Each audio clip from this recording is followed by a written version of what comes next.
ઘણીવાર 100 વર્ષ સુધી જીવવું જરૂરી નથી, 100 વર્ષ જીવવું જરૂરી છે.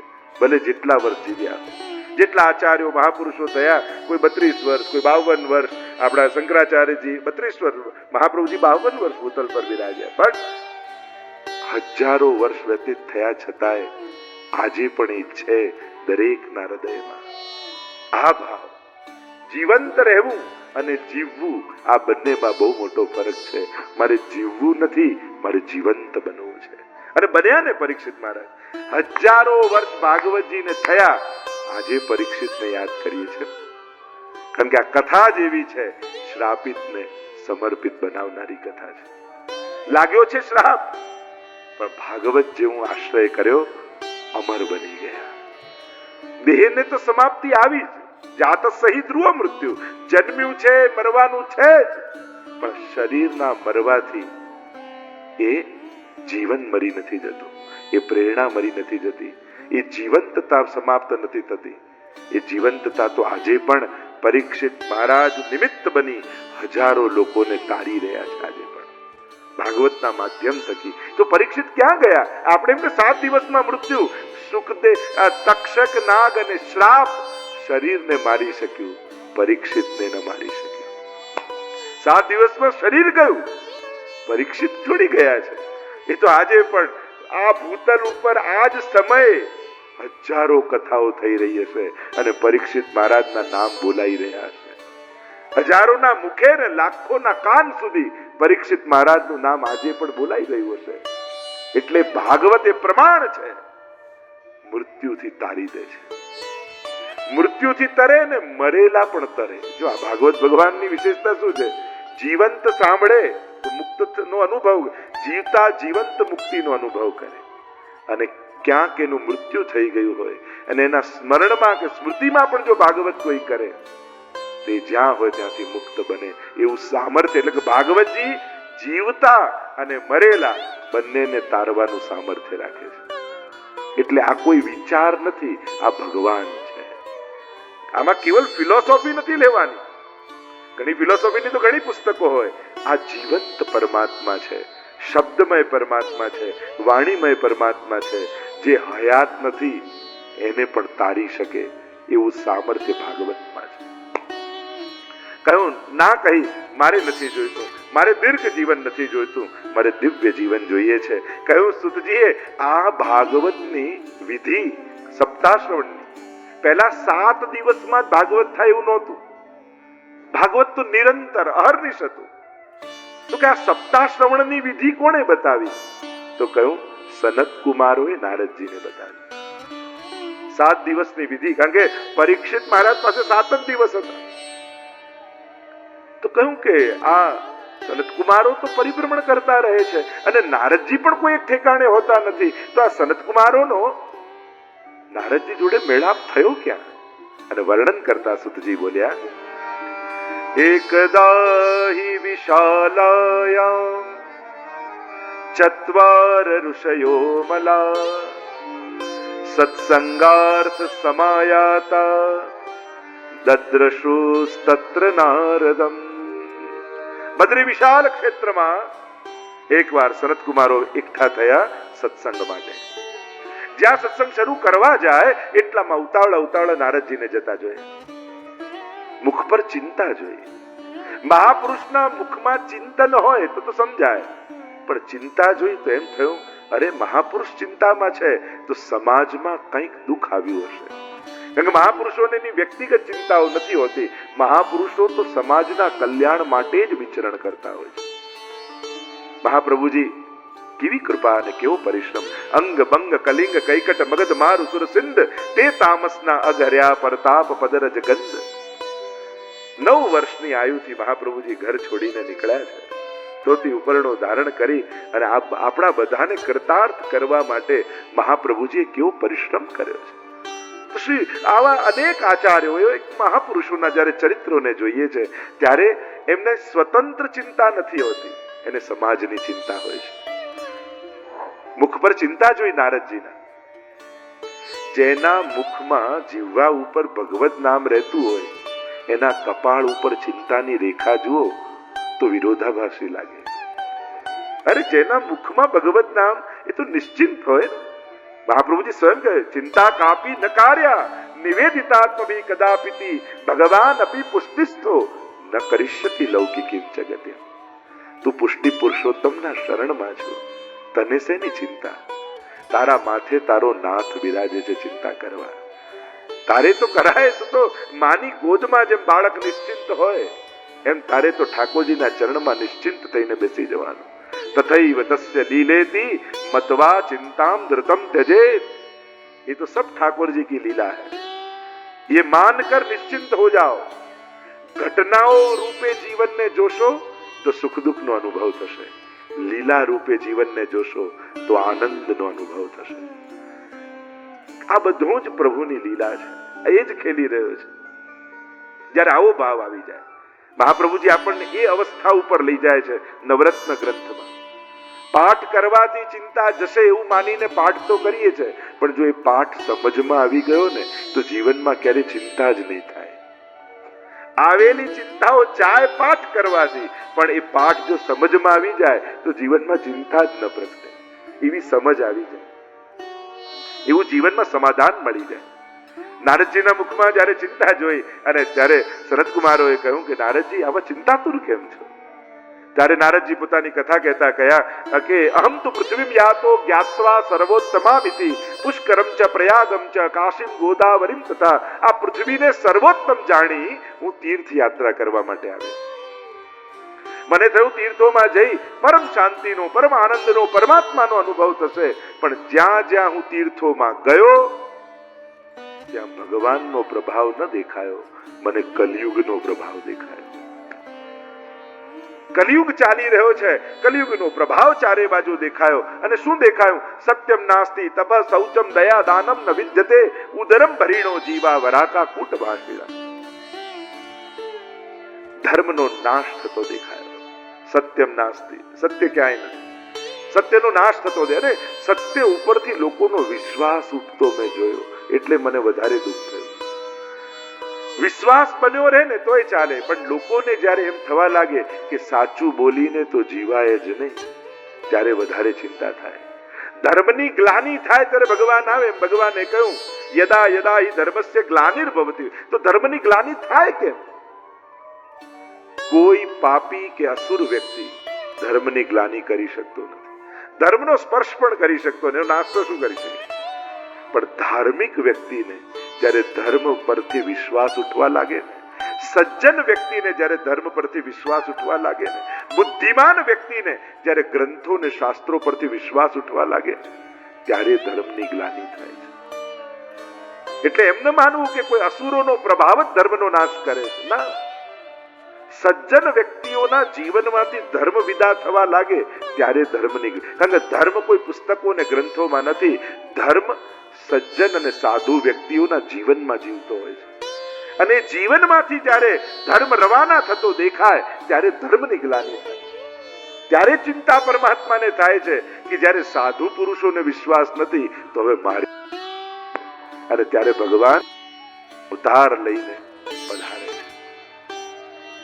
અહીંયા સત્યમ નાસ્તિ તપ, તપ જતું રહ્યું. એટલે કે સીધી સાદી ભાષામાં કહું તો કોઈ ઘસાવવા તૈયાર નથી.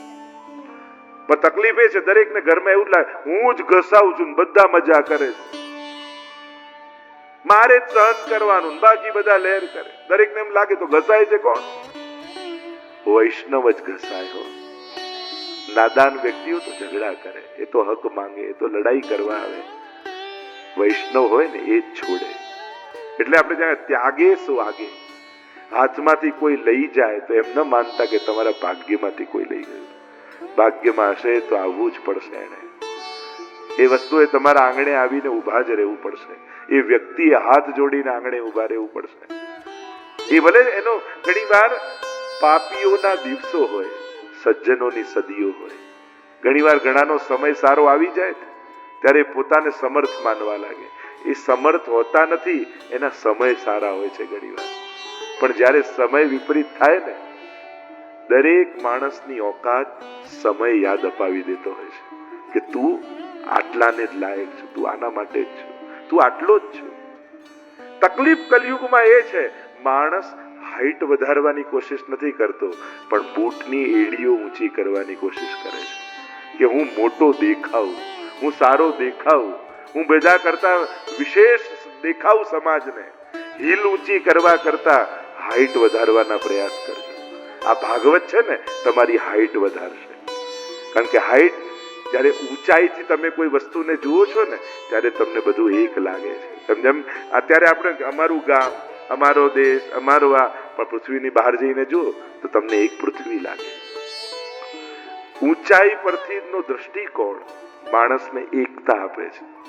એટલે જ ઘણીવાર વડીલોને એમ થાય બધા મારા જ છે ને, પણ દીકરાઓને એમ લાગે કે આ ભેદભાવ કરે છે, આને પેલો વધારે વાલો, ને આ દીકરી વધારે વાલી, હું નથી વાલો, એમ લાગે. પણ જ્યારે મા બાપની ઊંચાઈ પર પહોંચીને જ્યારે જુઓ ત્યારે એને બધું જ સરખું. પણ નબળા ઉપર વધારે વાલ હોય એ બહુ નેચરલ છે. કદાચ તમારા માટે વાલ ઓછું હોય તેમ માનજો કે હું સમર્થ છું, હું વધારે સમજદાર છું, એટલે મારી ચિંતા કરવી નથી પડતી. મા બાપે સમજણ સારી હશે તો નબળા સંજોગો પણ સહજમાં જતા રહેશે. એટલે ઊંચાઈ વધારજો. હીલ ઊંચી કરવાની કોઈ, હીલ ઊંચી કરવી એટલે સાધનો, સ્થાન અને સામર્થ્યના બળે પોતાને મોટો ગણાવવો. પ્રયાસ બધાના એ હોય છે. સારા દેખાવાની જેટલી મહેનત કરો છો એના કરતા અડધી મહેનત સારા થવામાં કરી દો ને તો ખરેખર કામ થઈ જાય. આપણે સારા ખરેખર થઈ જઈએ તો સાવ સહેલું. સારા દેખાવા માટે તો કેટલી મહેનત કરવી પડે કે લોકો મને સારો કે એના માટે તો મહેનત કરી કરીને થાકી જઈએ. કારણ કે તકલીફ શું છે, આ દુનિયા બધાને જાણતી જ હોય છે. તમારી આગળ ભલે વાહ વાહ કરે, તમે જાઓ ને ખબર છે કેટલા પાણીમાં છે, આ તો બોલવું પડે એટલા. એટલે બધા બધાને સમજતા જ હોય છે. એટલે ખોટી મહેનતમાં ટાઈમ ન બગાડો, મારો કહેવાનો. એના કરતા અડધી મહેનત સારા થવામાં કરી દો ને તો ખરેખર લોકો વાહ વાહ કરવા લાગશે. કારણ કે દુનિયા સારાને જ, લોકો ભલે એમ કે સારાની કિંમત છે, આપણે આપણી સારાઈ સાબિત નથી કરી શકતા, બસ એટલો જ આપણો જ વાંક હોય છે. બાકી કોઈ દુનિયામાં આપણે એક પ્લમ્બર પણ જો, કોઈ સારો પ્લમ્બર છે, કોઈ સારો મિસ્ત્રી છે, કોઈ સારો ડોક્ટર છે, કોઈ સારો લોયર છે, કોઈ એમ કે કોઈ ખરાબ ડોક્ટર ધ્યાનમાં હોત કહેજો. ક્યારે કોઈ કહ્યું? સારાને જ દુનિયા ગોતે છે, કોઈ ખરાબ ને ગોતે છે. ક્યારે કોઈ એમ કોઈ ખરાબ પ્લમ્બર ધ્યાનમાં હોત કહેજો. કોઈને ખરાબ નથી જોઈતું, બધાની શોધ સારા માટે છે. બસ આપણે આપણી સારાઈ સાબિત કરીશું ને તો દુનિયા આપણને ગોતતી ગોતતી આવશે. ઘણીવાર ગુણવાન વ્યક્તિ, એ ગુણવાન છે એ લોકો આગળ પ્રમાણિત નથી કરી શકતો. ક્યાંક કમી એની જ હોય છે. તમે સારા છો તો સારા સાબિત પણ થાઓ. અરે મારી ખાલી જુબાન કડવી છે, એમ દિલ બહુ ચોખ્ખું. તમે મારા વ્યવહારને કે દિલને જુઓ ને ત્યારે કેવું પડે, આ તારું બાયપાસ થશે ત્યારે જોવાઈશું તારું દિલ. તને દિલ તો ત્યારે જ દેખાય, ખોલે ત્યારે. બાકી તો તારો વ્યવહાર, વાણી એ જ દેખાય. દિલ જુઓ તેમ કેવું પડે, બાયપાસ થશે ત્યારે અમને બોલાવજો, ત્યારે જોઈશું કે આમાં ક્યાં સારાઈ છે. મૂળ વાત એ છે, સારું થવું સાવ સહેલું. સત્યમ નાસ્તિ તપઃ શૌચમ, પવિત્રતા જતી રહી. સ્વચ્છતાની સાથે પવિત્રતા પણ રાખીએ. આપણું ઘર વૈષ્ણવનું ઘર છે. કમસે કમ તીર્થ સ્થાનોમાં, હવેલીઓમાં, મંદિરોમાં, સત્સંગોમાં જઈએ ત્યારે પ્રયાસ કરવો ત્યાંના જે નીતિ નિયમ હોય એને તોડીએ નહીં. જો પવિત્રતા એટલે મંદિરના નિયમ શેના માટે હોય? એની પવિત્રતા જાળવવા માટે. એને પોતાના ઈગો સાથે સંઘર્ષમાં નહીં મૂકવું. ઘણીવાર શું થાય, જઈએ ધર્મ સ્થાનોમાં પણ ત્યાં ચાલવું જોઈએ મારી રીતે. ધર્મ સ્થાનો ધર્મના નિયમો પ્રમાણે ચાલવા જોઈએ. આપણા સામર્થ્યથી સુવિધાઓ પ્રમાણે નિયમો ના બદલી શકાય. કોશિશ એ કરવા, જ્યારે પણ તીર્થોમાં જાઓ, જ્યારે પણ મંદિરમાં જાઓ, બેઠકજીમાં જાઓ, હવેલીઓમાં જાઓ, ધર્મના જે નિયમો ત્યાં રાખ્યા હોય એને પાળવાનો પ્રયાસ કરજો. ખોટા ઈગોને સેટિસ્ફાય કરવા માટે ત્યાંના નિયમો બદલાવવાના પ્રયાસ ન કરતા. કારણ કે ક્યાંક આપણાથી જ અપરાધ થઈ જશે. નિયમો તોડીને નુકસાન કોનું? આપણું જ થવાનું. કોઈ એમ કે હાથ ધોઈ લો, ધોઈ લેવા. પ્રભુની પવિત્રતા જ જાળવવાનું. કે એ જે કહેવાય છે એ ભગવાનની પવિત્રતા માટે જ કહેવાય છે. એટલે પ્રયાસ કરજો. જ્યાં પણ કોઈ જુએ કે ના જુએ, કોઈ નથી જોતું એટલે ચાલે. અરે ઈશ્વર તો જોઈ જ રહ્યો છે. આ કોઈના જોવા ઘણીવાર અમારે ત્યાં ઘણીવાર હવેલીઓમાં અને બધાની જ્યારે ટીમ મીટિંગ થતી હોય કે ચર્ચા કાર્યકર્તાઓ જોડે થતી હોય તો કે ના આપણે હવેલીને ચોખ્ખી રાખીએ, તો ઘણીવાર લોકો એમ કે હા ચોખ્ખી રાખીએ ને તો બહારથી કોઈ આવે તો એને કેવું સારું લાગે. મેં કીધું ના, ચોખ્ખાઈ આપણે બીજા માટે કરશું ને તો થાકી જશો. તમને ગંદુ નથી ગમતું એ સાબિત કરવા માટે ચોખ્ખું રાખો, બીજાને ઇમ્પ્રેસ કરવા માટે નહીં કે બીજો આપણાથી પ્રભાવિત થાય, રાજી થાય. તો બીજાને રાજી કરતા કરતા તમે થાકી જશો. તમને ગંદુ નથી ગમતું, તમને ભાવ એવો છે મારા ઠાકોરજીનું સ્થાન છે તો સ્વચ્છ અને પવિત્ર હોવું જોઈએ, પ્રભુની પ્રસન્નતા માટે તમે કરો છો, સમાજને બતાવવા માટે નહીં. કારણ કે સમાજને બતાવવા માટે કરાતા કામો થોડા વર્ષમાં બંધ થઈ જતા હોય છે, માણસ થાકી જતો હોય છે, પણ પોતાની પ્રસન્નતા માટે જે કરો છો ને એનો ક્યારે થાક નથી લાગતો. ત્યારે તો કરીને પણ આનંદ થાય, જો આજે કેવું સ્વચ્છ અને ચોખ્ખું રાખ્યું. એમ જ્યારે પણ ધર્મના નિયમો પાળો ત્યારે એ કરવા જોઈએ એના માટે નહીં, નહીં તો થાકી જશો. આ કરવાથી મારો ઠાકોરજી રાજી થાય છે એ વિચારીને કરશો ને તો કરવાનો આનંદ થશે. તમે તમારા ગુણોનો આનંદ તમે માણશો, તે ગુણો કાયમ માટે રહેશે. કોઈ તમને જેમ તેમ અડધો કલાક સુધી બોલ્યું અને તમે કથામાં સાંભળીને ગયા હતા કે આપણે ઉત્તર નહીં આપવો જોઈએ, આપણે આવા નાદાન વ્યક્તિ મળે તો મૌન, અને તમે મૌન રહ્યા. કહી શકે એમ હતા, તમે સામે બોલી શકે એમ હતા, તમે મૌન રહ્યા. તો ઘરે તમે આવો તો તમને દુઃખ થાય કે આનંદ થાય? અરે એને પણ બે સંભળાઈ જ દેવા જેવી હતી, શેનો બોલી જાય આ બધું? મનમાં એમ થાય કે આ ક્યાં ચૂપ રહ્યો. જો ઘરે આવીને તમને એવો આનંદ થશે ને કે જો પેલો આટલું બોલ્યો પણ મેં કથામાં સાંભળ્યું હતું અને મેં એ નિયમ પાળ્યો, હું મૌન રહ્યો, અને તમને જો આનંદ થશે ને તો પછી કાયમ માટે સદગુણ તમારી અંદર રહેશે. કારણ કે તમે તમારા સદગુણોનો આનંદ માણ્યો, પણ તમને જો અફસોસ થશે અરે કહી જ દેવા જેવું હતું, તો પછી એ ગુણ બહુ ટકશે નહીં. આપણા સદગુણોનો આનંદ જો આપણે નહીં માણીએ યા આપણને આપણા સદગુણોનો આનંદ અનુભવ નહીં થાય તો એ ગુણ બહુ વાર નહીં રહે, અફસોસ રહેશે, તે જતો રહેશે. અહીંયા કહ્યું આ કલિયુગનો પ્રભાવ એવો છે, દયા સત્યમ નાસ્તિ તપ શૌચમ દયા દાનમ ન વિદ્યતે ઉદરમ ભરીણો જીવા વરા કાકુટ ભાષિણ. લોકો કેવલ પેટ ભરવા માટે જીવવા લાગે. જે મહાન લક્ષ્યો હતા એ લક્ષ્યો જતા રહે. આપણા પુરુષાર્થ માટે કોઈ ઉત્તમ લક્ષ્ય રાખો, અને જે જો સુખી થવા એ તમારો હક છે. બધાએ ખૂબ સુખી સંપન્ન થવું જોઈએ, બધા સુખી હોવા જોઈએ. સુખની જોડે કોઈ વેર થોડી છે ધર્મને, પણ એ સુખ બીજાના પણ સુખનું કારણ બને એ સમજણ સાથે જ. બસ એટલી સમજ મને પરવર દિગાર દે, સુખ જ્યારે જ્યાં મળે ત્યાં બધાના વિચાર દે. જમતા પહેલા એ કોળીઓ કોઈ મારી આજુબાજુ ભૂખ્યો તો નથી ને એનો એકવાર વિચાર કરીને પછી મોઢામાં મૂકો. પ્રભુ સુખ અને સામર્થ્ય આપે તો એને વાંટવાની વૃત્તિ વાળા થાવ. કોશિશ એ કરો કે તમારું સુખ તમારી પાસે તો રહે પણ એ બધાને વાંટવા માટે પ્રભુનો પ્રસાદ બની જાય. તમે તમારા જીવનમાં આવેલા સુખને જે એવું માનશો ને કે આ મારી મહેનત, મારી બુદ્ધિ, મારી કોશિશથી આવ્યું છે, તો એ તમારા ભોગનું કારણ બનશે. પણ એમ માનશો ને આ ઠાકોરજીની કૃપાથી મારા જીવનમાં આવ્યું છે તો એ ઠાકોરજીનો પ્રસાદ બની જશે. અને પ્રસાદ એકલા ન ખવાય, એ તો વાટીને પછી ખવાતો હોય છે.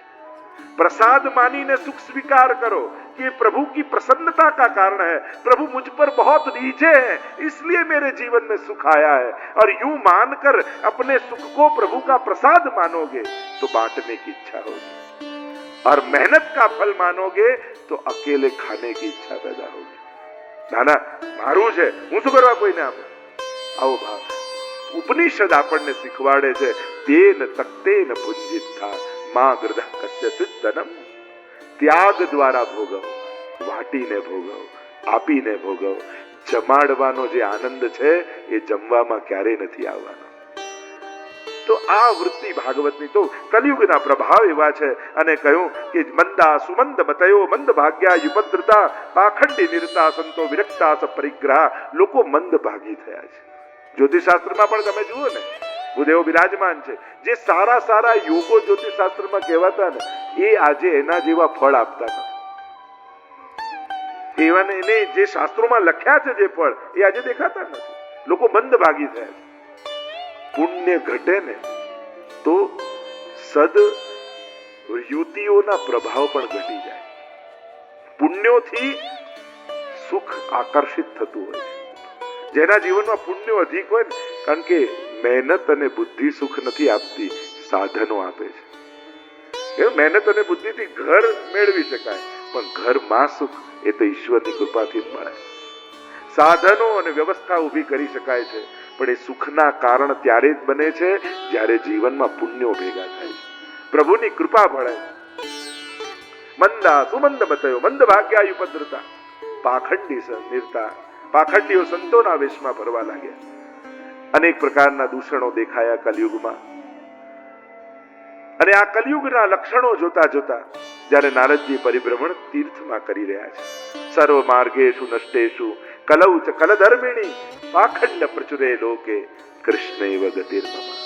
જ્યારે ચારે બાજુ પાખંડનો પ્રભાવ દેખાય એવા સમયે સાવધાન રહેવાની બહુ જરૂર છે. કારણ કે છેતરનારાઓ પણ હવે અપશબ્દો બોલતા નહીં આવે, શ્લોકો બોલતા બોલતા જાઓ. અને એટલા માટે સાવધાન રહેવાની જરૂર છે. દરેકે બહુ ફાફા મારવાથી શ્રદ્ધાઓ ગુમાવીને આવીએ છીએ. એના કરતા પોતાની શ્રદ્ધાને ક્યાંક વાવો. વાવશો ને તો ઉગી નીકળશે, પણ વિખેરી નાખશો, કારણ કે શ્રદ્ધા બહુ પ્રિશિયસ વસ્તુ છે. મહાપ્રભુ હરિરાયજી તો વારંવાર શિક્ષાપત્રમાં આજ્ઞા કરે છે, તારી શ્રદ્ધાની રક્ષા કરજે, તારા ભાવની રક્ષા કરજે. ઘર બગાડે જાય એ નુકસાન નથી, કોઈ ગાડી બગાડી ગયું એ નુકસાન નથી, કોઈ કપડા બગાડી ગયું એ નુકસાન નથી, કોઈ ધન બગાડી ગયું એ નુકસાન નથી, પણ કોઈ મન બગાડી જાય ને તો એ બહુ મોટું નુકસાન છે.